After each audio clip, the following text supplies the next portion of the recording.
Good morning. Good morning. Good morning, everyone. Good morning. Hi, my name is Arvind Raman. I'm the John A. Edwardson Dean of Engineering. Welcome to the Neil Armstrong Hall of Engineering. Welcome to the cradle of astronauts. Welcome to these haloed grounds for space exploration. It is here that we gather to watch and celebrate as each Boilermaker launches into space. It is here that each day thousands of students walk through, pass by, watching videos of Boilermaker astronaut legends upon the screen behind me. It is here they see suspended high above the command module of Apollo. It is here that many of them dream of breaking the surly bonds of gravity and meeting their destiny among the stars. And it is here that they know if they dream it, it might well become a reality. It is therefore befitting that we gather again here today to celebrate the launch of Purdue's next giant leap in space. Will you please join me in welcoming our inspiring leader, President Meng Chiang.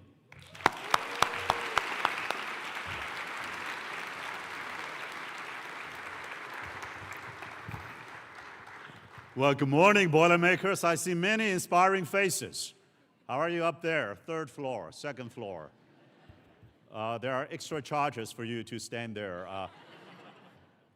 Well, what amazing morning here on Purdue campus here in the Neil Armstrong Hall of Engineering. And it wasn't long ago that the Neil Armstrong Space Prize was unveiled in Washington, D.C. on the 56th anniversary of those small steps on the face of the moon. And it is not just Neil Armstrong. We now have actually 30 astronauts, including 26 NASA astronauts, truly the cradle, including Adam and Yuri just yesterday. And I called both of them outstanding Boilermakers, and they are going to be among the cohort of 10 latest NASA astronauts to go to the moon again, and then to Mars.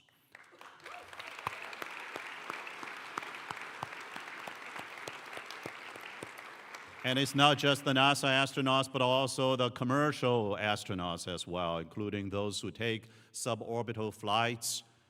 And I have been told it's quite an experience. And among them, Beth Moses from an amazing company called Virgin Galactic.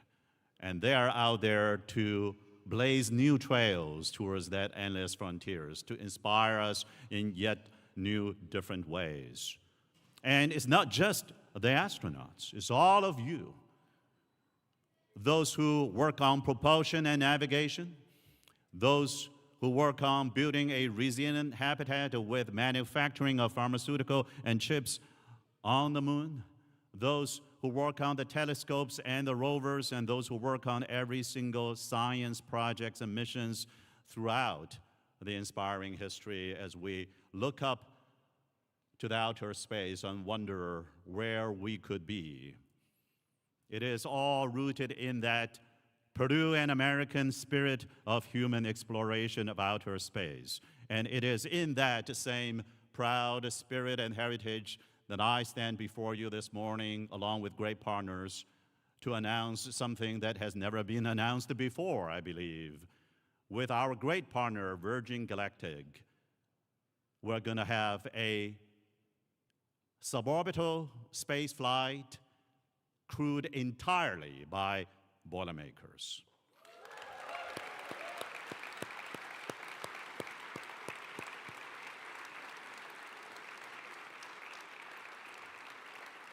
We are going to call that flight Purdue One, Mission Purdue One.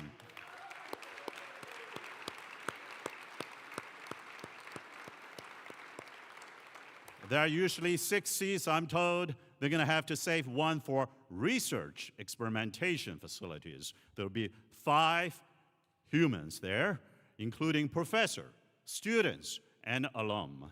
And 3 of the 5 you're going to see later this morning, including Professor Stephen Collicott, a great Boilermaker student a great Boilermaker student, Abigail Mizzi.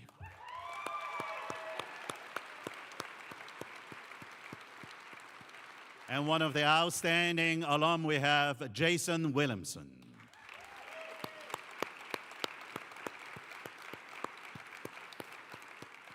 Congratulations on this pioneering Purdue One crew. Now, let me tell you just a word about what they're going to do on this suborbital space flight. They are actually going to do teaching, learning, and research while on the flight. They're going to have moments of teaching and learning together, and they're going to run some very important experiments there, such as the behavior of fluids under zero gravity. I'm told that that's what they're going to do. I have no idea how that experiment is going to be carried out, but we have amazing faculty, students, alum who are going to run experiments, do their research innovation while doing teaching and learning, all while they're in space. We are going to take Purdue to space. Why should a university be confined to that surly bond of gravity here on Earth? We're going to have university up in space, and that will be your university, Purdue. Now, this would not be possible without the great partnership of this incredible company. And it is my great pleasure now to introduce the amazing Mike Moses, twice Boilermaker, a leader at Virgin Galactic, a pioneer in commercial space flight, and our partner to make Purdue One possible, so that in the future, when you stare into the night sky, you're going to see, yes, the moon, Mars, you're going to see the sun, you're going to see many amazing objects, and then you're going to see a little bit of Purdue in space. Mike Moses, thank you.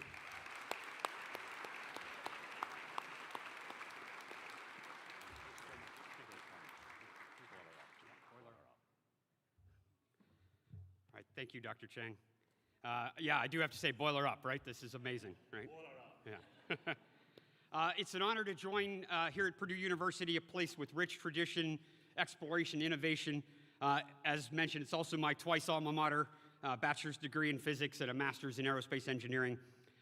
And needless to say, that makes the partnership here between Purdue and Virgin Galactic very personal and exciting for me, right? It's also invigorating because of what it actually represents. And to steal a line from our great grad this building was named after, it is a giant leap forward in Virgin Galactic's mission to democratize the access to space for research and education. The Purdue One mission, set for 2027, is exactly what we envisioned when we built our spaceflight system and research platform, putting scientists, engineers, and students at the heart of discovery, enabling them to conduct and interact with human-tended experiments in suborbital space. Virgin Galactic's committed to opening space for human-tended research. We've developed and proven our spaceflight platform that helps make scientific research in microgravity environments more accessible, repeatable, and affordable. At the core, there are three key features that make our platform what it is. It's adaptable, it's human-centric, and it's accessible. First, our next-generation spaceship's adaptable. It's designed to be customized specifically for research missions. That means you can configure it in different ways: seats, lockers, racks, any combination you need for the experiments you want to run. Second, while we do fly automated experiments, our system is actually designed for the personal experience of spaceflight, intentionally suited to optimize human-tended research. This allows researchers to make real-time observations and adjustments to maximize data collection and scientific value. Human-tended experiments also tend to lower the cost of entry needed, as you can fly at an unprecedented frequency and not have to invest in automated payloads. Third, we've created a repeatable, cost-effective research platform that flies at a high frequency compared to traditional space research options. While the space industry typically measures flights and turnaround times between flights of a single vehicle in months, Virgin Galactic's next-generation spaceships are being built to operate at an average turnaround time of just 3 days, an enormous breakthrough that will change structurally the cost of access to space, making microgravity research significantly more accessible to institutions and customers that previously couldn't afford it. This frequent flight capacity with rapid turnaround times enables researchers to actually iterate on their experiments in ways never before possible. You can fly with your experiment, analyze the results, adjust your methodology, and fly again quickly, creating a true research feedback loop that accelerates scientific discovery. This model really transforms how microgravity research will be conducted in the future. As these Purdue experiments will demonstrate, suborbital research flights are also valuable as they serve as a stepping stone to orbital or lunar or Martian experiments and research. They allow you to test and refine the experiments before committing to more expensive and complex orbital missions. Virgin Galactic's suborbital platform provides more than 3 minutes of uninterrupted microgravity, a significant step up from the parabolic flights that so far Purdue students have enjoyed and experienced, without much terms of added cost. So in addition to improving life here on Earth, the data and insights gathered from research experiments like these can directly inform the future of space exploration, helping it make it more cost-effective, successful, and safe. Educational institutions represent an underserved but critically important capacity in space research. Brilliant minds, innovative ideas, but often lacking the resources for access to space. The partnership model between Virgin Galactic and Purdue University demonstrates how we can leverage our platform to provide unprecedented opportunities, combining research, learning, and career development in an accessible environment. For Virgin Galactic, we're establishing a new market category that transforms space from an exclusive government domain into one accessible to the educational platform. By serving these institutions, we want to build long-term customer relationships while developing the next generation of space professionals. Purdue One marks the beginning of a new era where university-led space research will become the norm and academic institutions become regular customers in space. We're not just advancing science, we're empowering the next generation of innovators and expanding frontiers. This mission is proof that space is now an accessible frontier. We're incredibly proud at Virgin Galactic to play a role in this moment, a university whose students and faculty continue to set the standard for excellence and exploration on this planet and beyond. I'd now like to introduce Dr. Stephen Collicott, professor in the School of Aeronautics and Astronautics. His unique undergraduate class, Zero Gravity Flight Experiments, immerses aerospace engineering students in the design, build, test process for experiments and items that must function in the microgravity weightless environment of space. He also happens to have been my major professor when I was here for my master's degree doing research on liquid rocket injectors. Professor Collicott and his graduate student Abigail are poised to enter a new frontier in zero-gravity experimentation as they conduct their research in space during Purdue One aboard an upcoming Virgin Galactic suborbital flight. Dr. Collicott.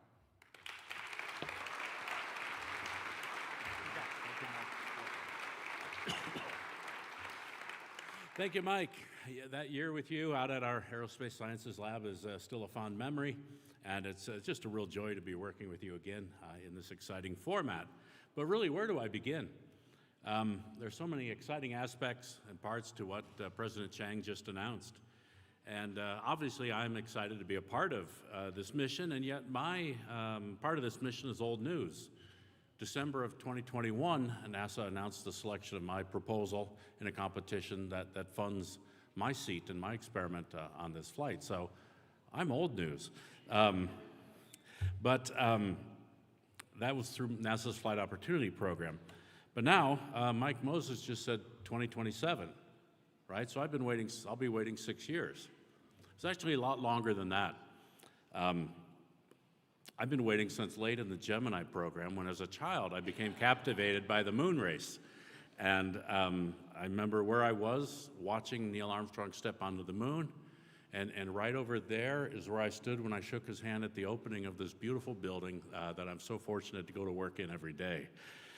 So indeed, Purdue is an amazing place. And what we are talking about here today really is the result of a good idea growing into a better idea and into an even larger, even cooler, astounding commitment by Purdue's College of Engineering, led by Dean Arvind Raman, that we are not going to be content with being one of the top engineering schools, but that we can build on the strength of our faculty, students, and alums to lead all other universities into the future with productive engineering education and research in space.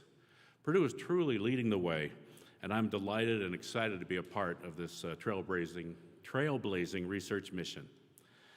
We're leading the way thanks in part to the efforts of many people at Purdue, in my department, in the college, and all over campus. I can't thank all of you by name.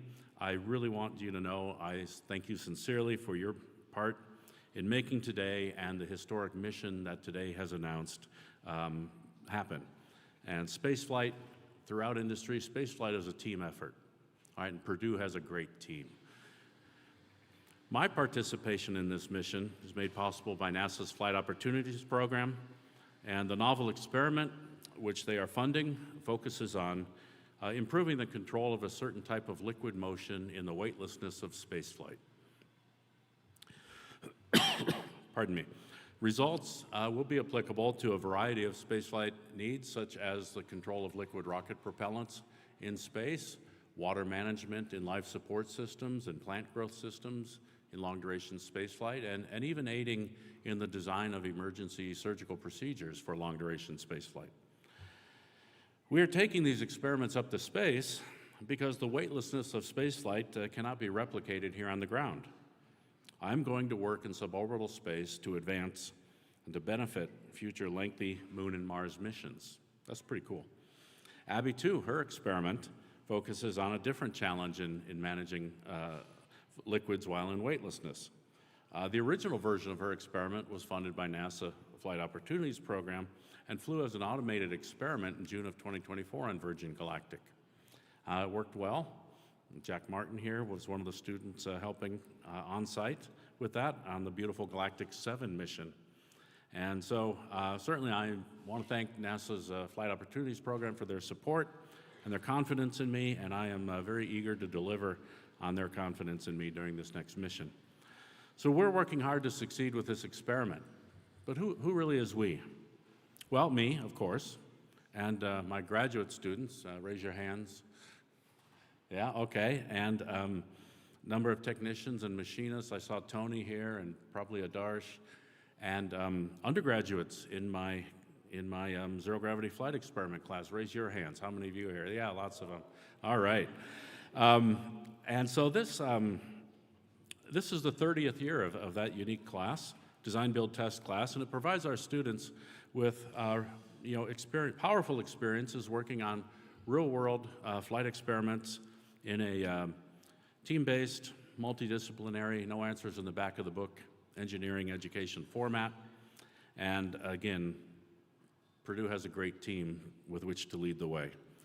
Now, some students here today may suddenly be thinking that they missed out by applying to graduate school a year too early or a year too late. Well, let me tell you, I advise all students here, don't limit your thinking to the good news we're announcing today, all right? In my 35 years here, I've seen so many students just like you go on, do amazing things, have great careers like Mike here, and in traditional space industries and now in the new space industry, as we call it.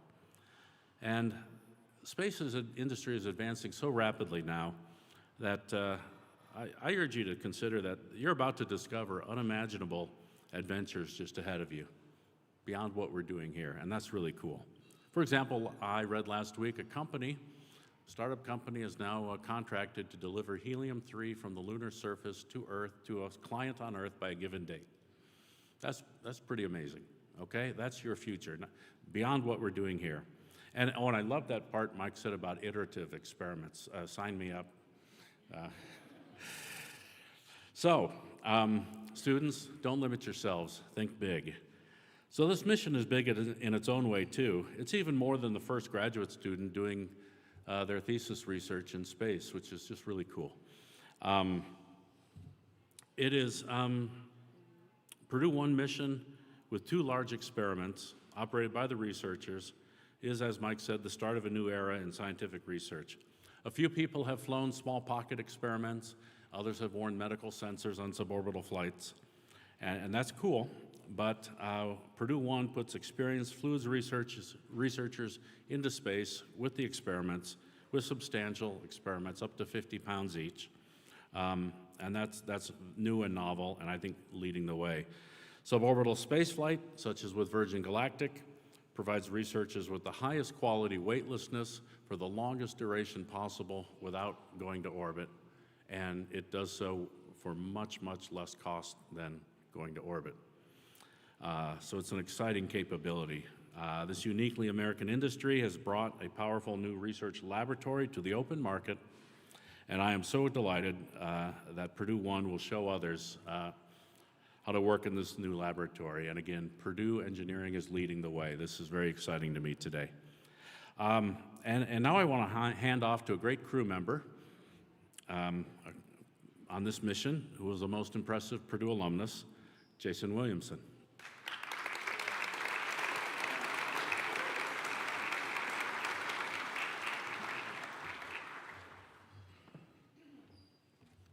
Good morning, everyone. It's great to be back in the state of Indiana, and what an honor it is to be with a group of like-minded individuals such as yourself.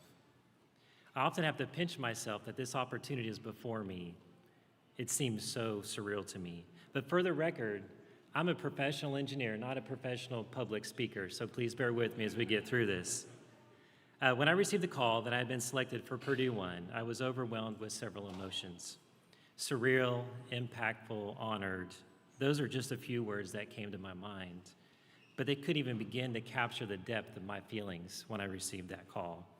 It's a combination of my Purdue pride connecting with a lifelong dream. Growing up, for me, spaceflight was always a dream. I immersed myself in the stories of astronauts and legends who came before me, finding inspiration in every launch and discovery. I spent my childhood poring over books, building model rockets and airplanes in my Indiana backyard. Going to space camp in high school was a pivotal moment for me. Our team won the trivia challenge, and believe it or not, this does exist. We were crowned the Space Bowl champions. And I've worn that for 35 years, and here we are. It might seem like a small thing, but it planted the seeds of persistence, ambition, and have carried me forward to where we are today. My dream of becoming a pilot was dashed when I learned I was colorblind. So Stephen and Abby, don't let me touch red or green buttons. But now I'm looking forward to flying higher than I would have as a pilot.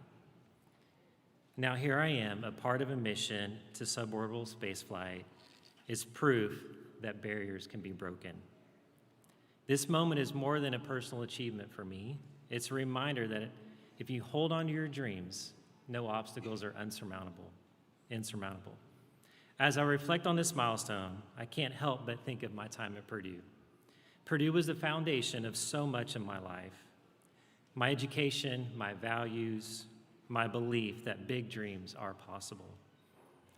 Walking the same halls and learning in the same classrooms as so many who went to space before me, it was both inspiring and humbling. It was at Purdue that I learned the values of discipline, teamwork, and vision. These are lessons that have guided me in every step of my career in life, and not just academically, but as a leader and as a person. I found purpose in civil engineering, but as a leader and leading teams, I discovered I have a true passion for people. Because at the end of the day, it's about people, right? We're engineers, but it's people.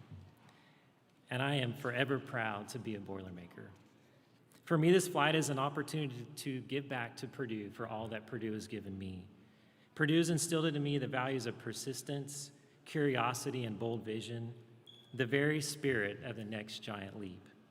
I am honored to carry that spirit with me as part of this crew. This journey is more about going to space. It is about the impact that we can have here on Earth. My connection to Virgin Galactic goes back a few years now. I was joined what they called then their next generation astronaut program, their next gen program, which allowed me to attend Galactic 6 mission at Spaceport America, New Mexico. Little did I know that on that chilly January morning in 2024 would be a defining moment in my spaceflight journey. And I was, of course, wearing my Purdue gear. I was wearing a Purdue vest that day. And I just didn't know what it would really turn into, right? So it's turned into something beautiful for me. And then I learned at that mission that Purdue and Virgin Galactic had some interwoven connections that I didn't know about. Researchers, astronauts, instructors, engineers, and leaders. It was only then that I began to see the Purdue connection. Just a few months later, I was invited back to attend the final commercial spaceflight of Unity, which was Galactic 7. And I was excited to learn that Dr. Collicott and his team were there flying their rotational slosh experiment. And now, here we are over a year later, we're crewmates aboard Purdue One. Whew, that's a lot. So when I strap in our seats and I hear release, release, release, I won't just be thinking about my dream. I'll be thinking about the people who believed in me, the mentors who inspired me,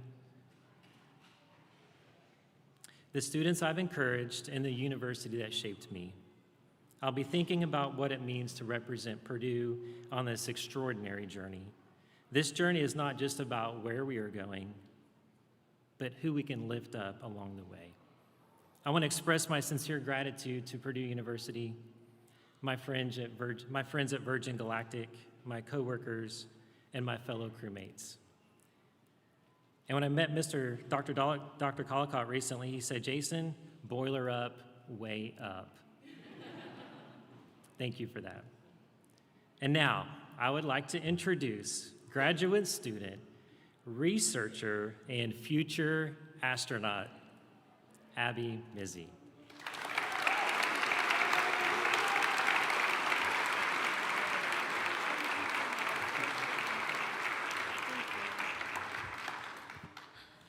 Oh my, well, good morning, everyone. And thank you so much for joining us for this incredible announcement.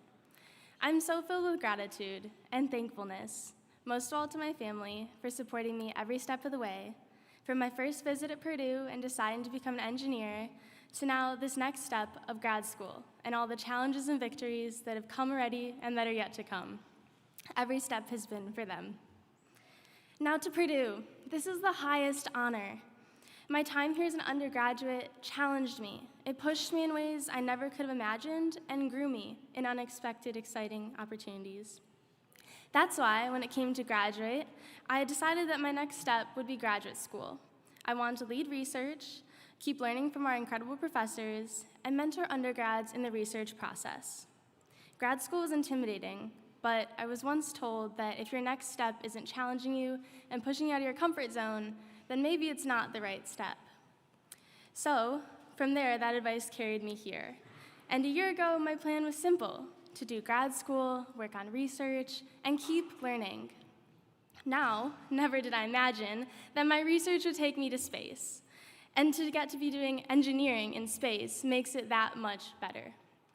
My research will focus on how propellants behave in microgravity, knowledge that will impact the future of all spacecraft missions moving forward. The chance to collect this data and make decisions in real time is incredibly unprecedented and so exciting to do as a graduate student. It will mark a change in how the aerospace industry community conducts research and spaceflight for the future, opening the doors for all the next students and researchers to extend beyond their laboratories here on Earth and go into space. But what makes this moment so special is that it's not just about me. It's about the entire Purdue community, and many of you that are here right now. Because it takes a village to get here, and only one as strong as Purdue's community could have gotten us and lifted us this far.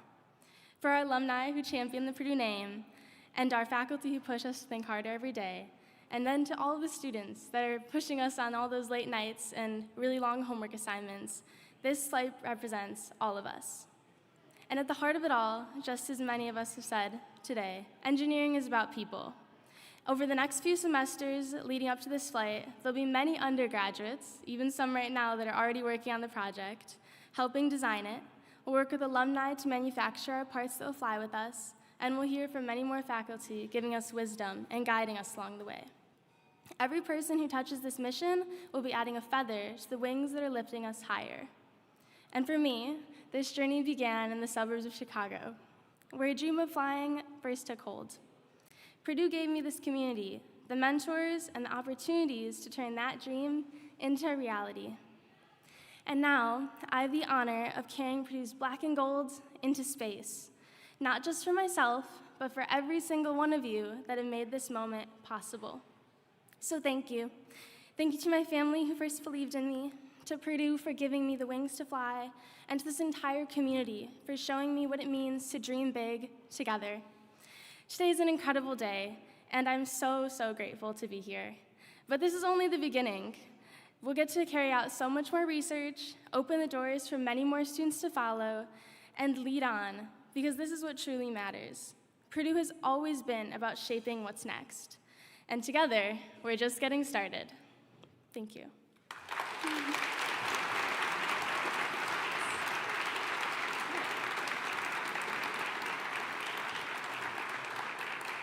And now we'll kick it off for our panel hosted by Thendril Kamal.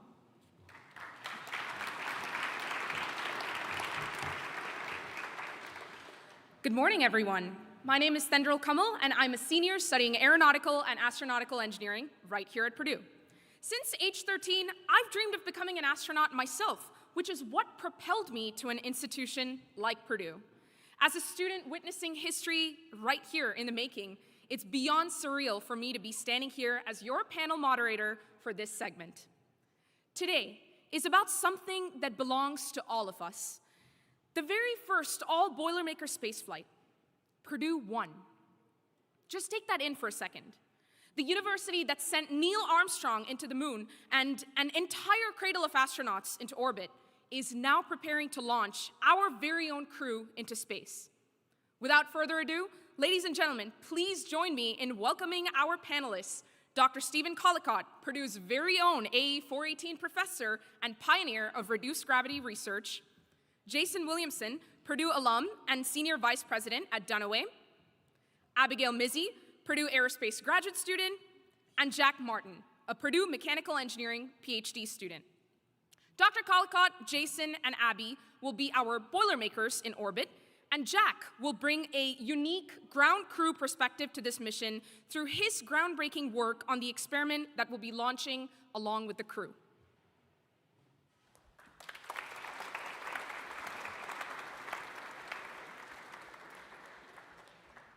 Okay, the question everyone here is thinking, you're about to make history. What does it mean to each of you to be a Purdue One crew member?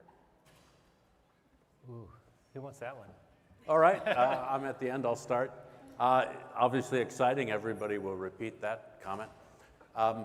It's great to help put Purdue in an even greater leadership position than it's been in for decades or century. It's really exciting to be able to bring this to reality and make it happen, again, with the help of so many people throughout the college and Purdue leadership. Yeah, I think for me to add to that, obviously it's an incredible and exciting opportunity, but just the opportunity to break some barriers, right? I think that's something that is really interwoven into what Purdue is about, and I believe that the three of us, supported by many, many others, are going to go break some barriers together. And, you know, I told myself I'm not going to cry, but it means a lot. It's incredible for me. Oh, I mean, I 100% agree. It means so, so much to get to be on this experience, and I think it's just like me looking back at myself as a freshman, I'd be mind blown. Like hearing myself as a freshman, get to know what I'm doing now, and so that's just like what I think for all the current and like upcoming students, that this is just opening their eyes to what they can do when they go and do incredible things. And this is just one of the opportunities that they have beyond their many other countless ways to change the world. Yeah, absolutely, thank you. And Abby, to your point, I mean, students, we're shaping the future right here at Purdue. And as a student myself, I have to ask you both, Jack and Abby, from your perspective, what does Purdue One say about our university's role in global aerospace research? I mean, I think we all came to Purdue for various different reasons, but a lot of us came and are a part of the aerospace program because of Purdue's mantra. They're persistently pursuing the next giant leap, and we're at a very opportunistic time in our education, in our lives, and at Purdue University to kind of have that opportunity to push the envelope, to do a all-crewed spaceflight by a university is something that's unheard of, frankly, and with the support from Virgin Galactic and Purdue University, it's only going to be pushing the envelope for future students. I mean, I was very fortunate enough to have the opportunity to watch a payload go up to space and come down and actually get to do experimentation on it, and getting that data and watching that rocket motor ignite was a feeling unlike anything I've ever had before, and I know that's just the tip of the iceberg for what's going to come next for future Boilermakers. The excitement is really palpable It in your really voice, is. I have to say. Abby, do you have anything to add to that? Yeah, I mean, I think it just shows that engineering isn't applied like work. We apply it to real problems and we do it in the real world. And it doesn't just end in thermodynamics when we're writing down equations and solving for the answer. It's applied, and you get to do that here. You don't have to, you can just do it right here at Purdue. You can come to school and learn all the engineering and then apply it. And I think that's just so incredible. You get to watch it in action, so you won't be writing equations in orbit, I assume. No. Yeah, I think it's amazing to know about the long-term impact of the research that our faculty and students are doing in-house. I mean, one of the reasons I chose Purdue is that we're not a school that just sits back and waits for history to happen.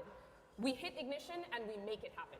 And that line was specifically for my propulsion friends out there. So, looking beyond the here and now, every journey is shaped by certain defining moments. Jason, Professor Collicott, what have been the key moments that stand out for you on the road to Purdue One? Ooh. Start that one, Stephen.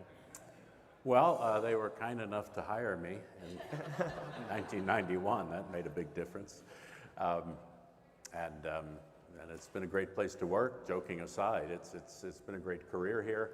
This is now my 35th year, and a lot of great things can happen here. I alluded to in my talk about good things kind of snowballing. It's great to see that here.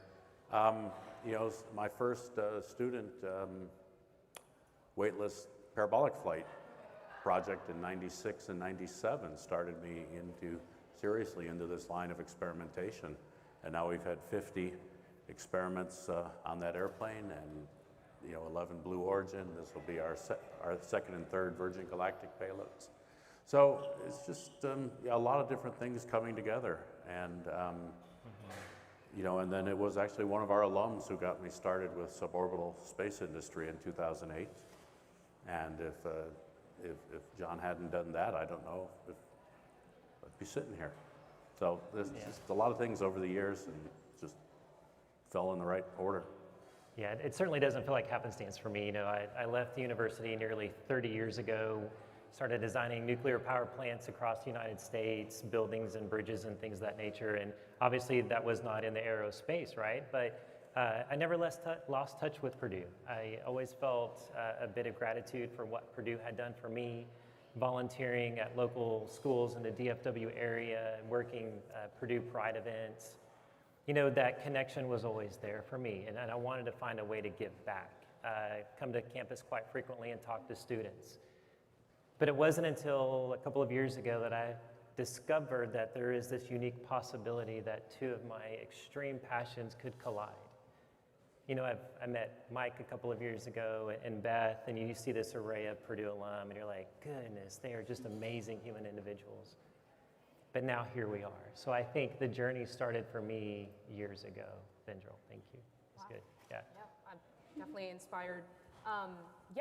Speaking of defining moments, I think we hinted a little bit about the experiment. The defining science of this mission is the experiment itself. So let's dive into that. Jack, tell us about the experiment.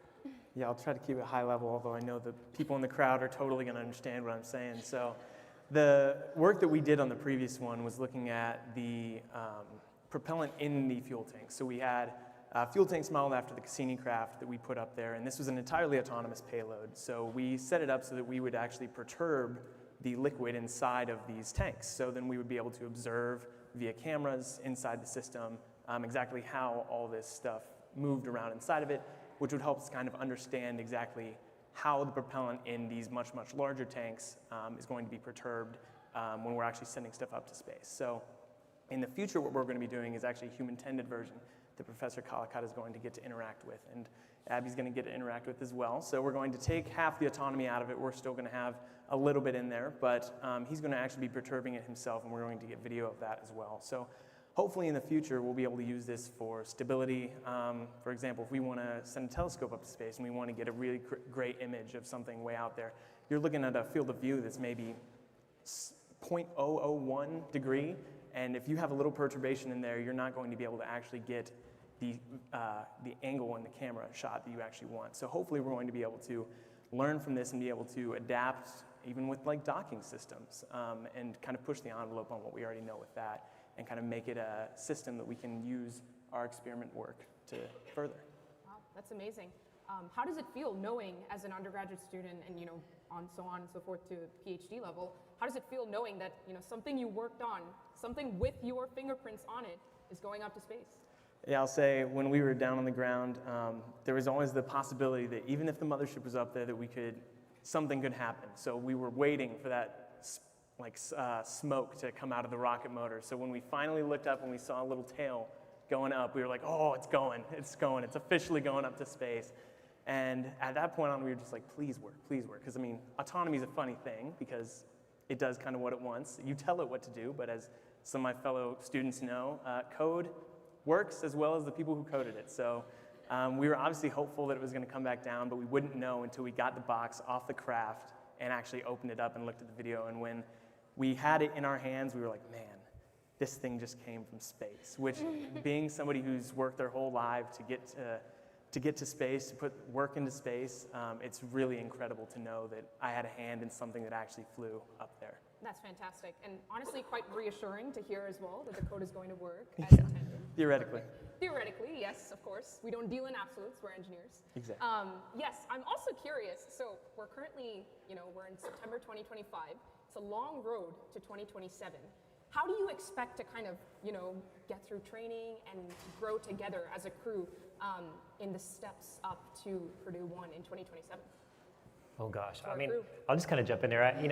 I was on campus maybe a month or so ago and had the privilege of meeting Stephen and Abby for the first time. And for me personally, I can tell you that I could not be more pleased with my crewmates, and I feel like we kind of hit it off very quickly.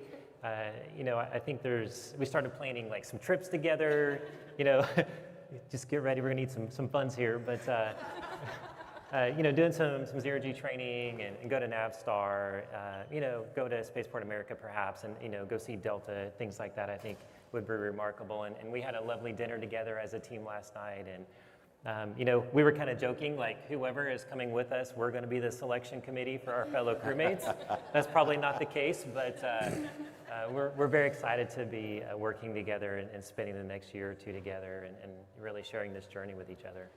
And it's been great. Professor Colcott, Abby? Well, yeah, there's, Jason brings up a point for alums listening on this and reading this. Get in touch if you're interested. Probably the dean's office. And we have some, there is no great training required to fly on these vehicles. Yet to fly and be ready to do research, we are going to be doing some training. We're going to get Abby and Jason some zero gravity experience in parabolic aircraft flight. And Jason mentioned NASTAR Center north of Philadelphia does some centrifuge simulations of space missions, and we're going to go there and get used to the G level so that when I get to weightlessness, I'm ready to deliver for my research sponsor. So it's risk reduction for research success is what we're doing. But for human factors, it's a great ride. Not worried about that at all. But to be better researchers, we're doing some training. Yeah, and it's definitely a unique experience because when you're designing a payload box, it's about the size of your carry-on suitcase, imagine. When you're looking at the payload box here on Earth, you can imagine what it would be like. But then when you go into space, all of your assumptions of how your perspective or what angles you're looking at the box completely change. And so it's going to be very exciting to be thinking through all of those different operating environment changes that will occur when we take our payload box and bring it into space and make sure that it's still as easily operatable as down here on Earth, as easy to understand and to navigate when you're in a unique and different environment, because you don't always expect things when you go to a new place. So bringing our known thing into an unknown is going to be really important to make sure we know all of our assumptions and think about everything that could potentially occur on the flight and make sure that we have as much success as possible. Absolutely. Thank you so much, Crew and Jack. Well, it wouldn't be the end of a panel if we didn't have a few questions from the audience. So interested students, please feel free to raise your hand. I will scan the audience really quick. Yes. My name is Jackson. I'm a senior studying aeronautical and astronautical engineering.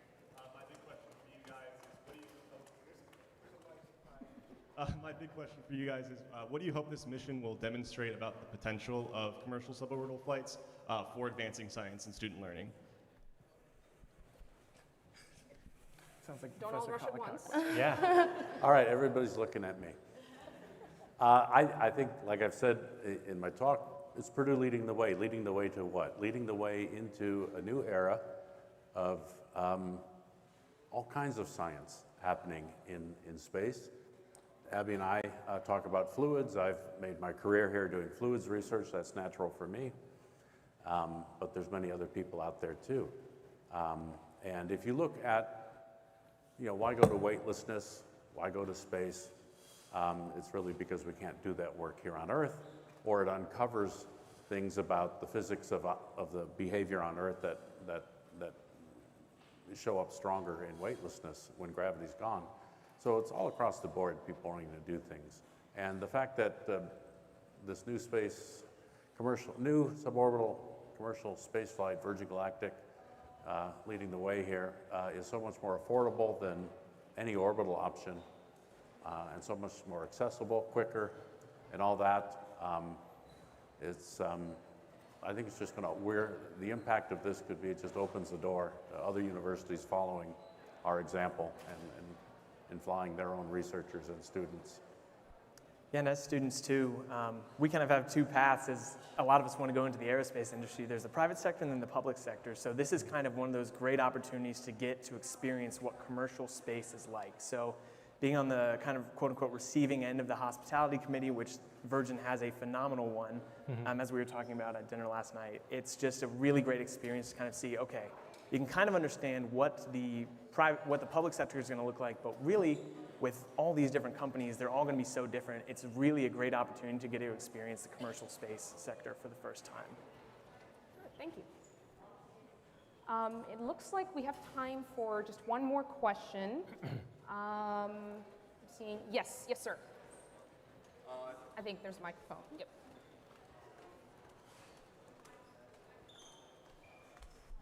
Thanks a lot for the session, and I'm really excited for Purdue One. I had a general question. So, as we already know, that professor has flown a lot of fluid experiments in space, and now with Abby with her payload as well. Congratulations, by the way. I'm a bit curious. Are there any directions apart from fluids that might be particularly of interest, or like something that you might want to explore over in the future? Yeah, there's a lot of applicable topics. Good question. Already I've seen automated experiments on material properties. I've seen biological experiments in suborbital space. Gene expression from plants at different parts of the mission.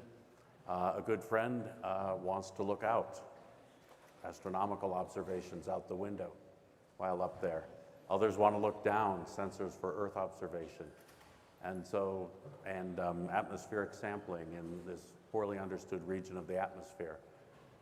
Human factors, people are interested in how the human body adjusts in the first couple minutes of weightlessness, because all orbital astronauts are pretty well belted into a seat at that point, whereas here you can get up and float and have immediate data on how the human body responds initially to the absence of gravity, and also how plants respond is also leading into that work. What else? I don't want to hog it here. Yeah, I mean, I think the plant perspective as well is just like very important for long-term life on other planets. We have to know how to grow plants if there's different gravity effects compared to down here on Earth. So it's really all-encompassing what suborbital space opens up our research to, and what new ideas can be pursued now that people see that this is possible, and this is a way that you can go further your research. Thank you. Now, we'll be wrapping up this panel shortly, but you'll have to forgive my curiosity here. What is one fun thing you're excited to do when you're up in space? And Jack, I think I speak for everyone in this room when I say we see the makings of an astronaut in you. What's the one fun thing you'd like to do when you go to space in the future someday? start? Oh gosh. Well, the first thing I'll do is stay out of their way so I don't interrupt any experiments. So that'll be my major goal. But I think, just taking a moment to reflect, right? What we are able to do in this experience is not lost on me, right? This is a responsibility. So for me, I'll be reflecting on the moment, everything that led to this particular event, and maybe do a cartwheel. Definitely the carpet. Yeah. Well, for me, I think the science, leading the way in science is going to be pretty intensely exciting, and things happen pretty quick. I'm going to probably feel like I'm bringing the basketball down with 7 seconds on the clock to win the game. And then working with the liquids, there's going to be periods where the liquid motion needs to settle out and decay, and that's when I get a chance to look. That's the only chances I'll get to look out the windows, so I look forward to that. Yeah. Absolutely, I'm pretty similar. I love traveling the world and seeing different national parks. So this new way to see the world and just appreciate the beauty of it, I'm very excited for. In between getting the very exciting data that we'll be working hard for these next few years. Yeah, I think, like you've mentioned, I've got to wait a few years. Hopefully it's only a few years. Purdue 2. Purdue 2, right, Purdue 2. Just announced. But for me, one of the things that really got me into space was the first image of the pale blue dot taken by Voyager 1. And ever since that, I've always wanted to look down on where, as of right now, 100% humanity has began and ended. And I think that's really a surreal moment, being able to look out the windows, and that's something that I really hope to get to experience one day. Very well said. We're all really excited for you, and we're all excited for you as well. Please join me in thanking our incredible panelists, Jack, the crew of Purdue One.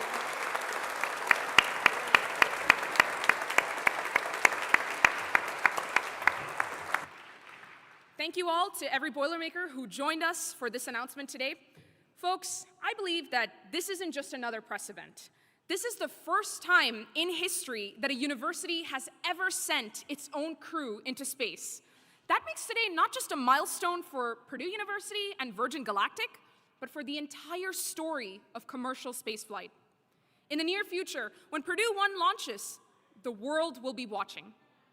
And you and I will be able to look back and say that the countdown to that future began right here in the Neil Armstrong Hall of Engineering. Every day, as President Chang said, the next era of exploration is being imagined in our labs and classrooms by students and faculty. So, I'll leave you with this. What role will you play in the next giant leap for humanity? Will you design it, fly it, or maybe you will teach the ones who will? My name is Tendril Kamal, and it has been an honor to be your panel moderator today. Boiler up and Godspeed Purdue One.